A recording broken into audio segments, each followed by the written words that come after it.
How are tokens valued? Do we value them the same way we value stocks? Now, the first thing you're going to say is absolutely not. Stocks are valued based on discounted cash flows, how much revenue they generate, how much profit they make on those revenues. That's what matters when it comes to valuing a stock. But I can tell you that's not really true. Amazon didn't make a profit for almost 20 years.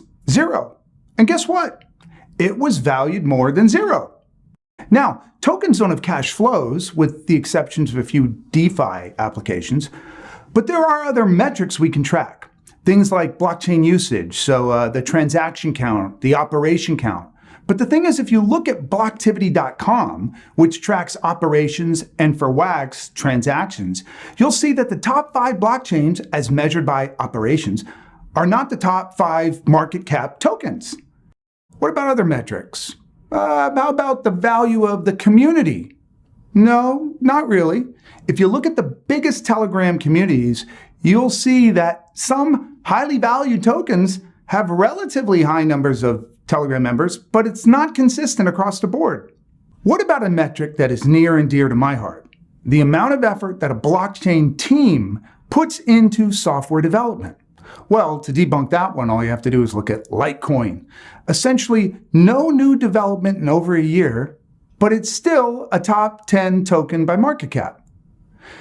Thing is, we all want to believe that metrics and effort and even cash flows correspond to token prices and stock prices, but they don't, at least not directly and rarely in the short term.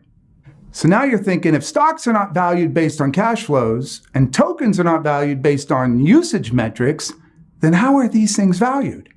Well, there's one thing that matters more than anything else when it comes to token and stock prices, and that's the outlook. What do people expect to happen in the future? And how has their outlook changed? And you will know when people's outlook changes.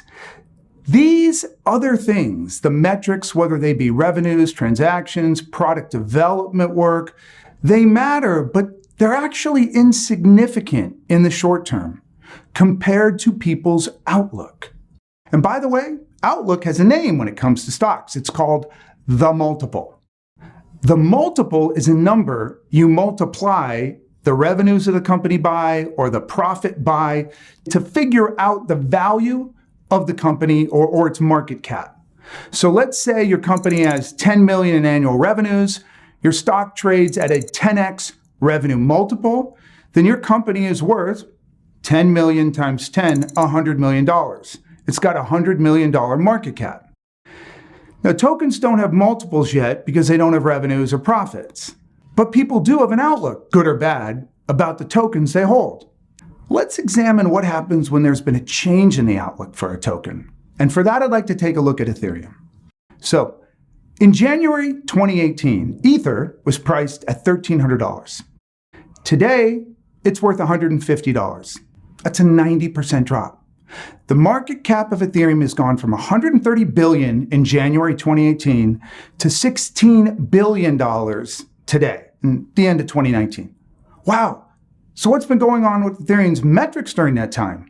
Well, since January 2018, about 2 years ago, Ethereum network has gone through a ton of software development.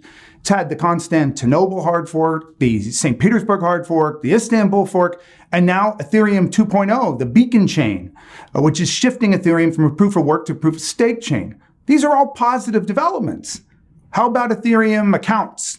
Well, there were 18 million accounts or addresses in January 2018. There's over 80 million today, the end of 2019.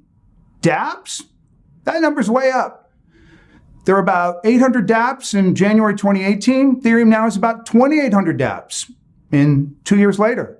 Transactions, those have declined. They've gone from about 1 million a day in January 2018 to about 750,000 a day here in December 2019.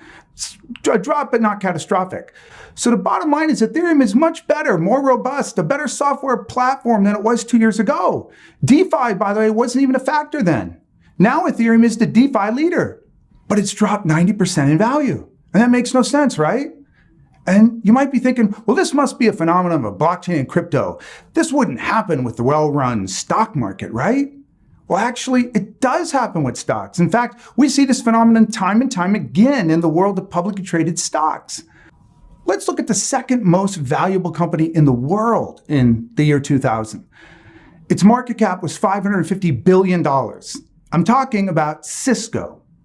The only company in the world worth more than Cisco at the time was Microsoft. What did Cisco look like in the year 2000? Well, it had $21 billion of revenue. It had $3 billion in net income. And with a market cap of $550 billion, Cisco was trading at 26 times its annual revenue, a 26 times revenue multiple. It was trading at 184 times its net income, 184 net income multiple. Crazy, right? I mean, that crazy requires, by the way, crazy future growth. So what happened to Cisco in the past 19 years? Cisco's revenues, 19 years later, today, is $50 billion, 2 times higher than it was in the year 2000. Cisco's net income today is $12 billion. That's 4 times higher than it was in the year 2000. What's Cisco's market cap today, 19 years later, after all that growth? It's $190 billion.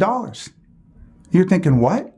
That's right. Cisco's lost 60% of its value when everything it has done has gone up.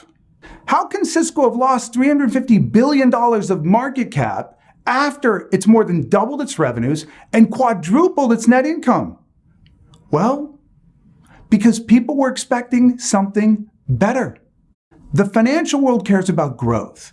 They thought Cisco was going to continue to grow at ridiculous rates pretty much forever. And then that rosy outlook changed. And the financial world decided that for the more robust growth that Cisco was going to deliver going forward, $190 billion market cap was appropriate. So that $550 billion that Cisco was worth in the year 2000, in retrospect, was considered a mistake. So what does this mean for Ethereum? It means, obviously, it was overvalued back in 2017, and Ether back then was propelled up by the explosion of ICO activity. People's outlook was crazy optimistic.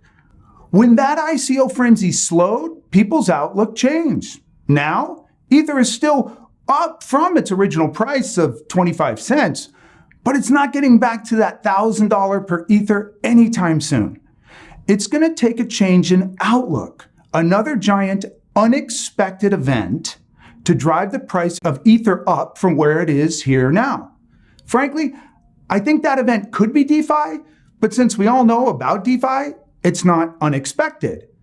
So Ethereum becoming the DeFi platform of choice is not enough to drive the price of Ether dramatically higher. It will take an explosion of DeFi applications, far greater than anyone's current outlook, to cause the price of Ether to pop. And don't forget that point. For Ether to do really well again, something has to happen that's unexpected. Now, I'll be doing another video on this very simple but important point. To really do well in cryptos and stocks, you have to have an outlook that no one else expects. Until then, if you like what you heard today, hit subscribe below, and I'll see you next time.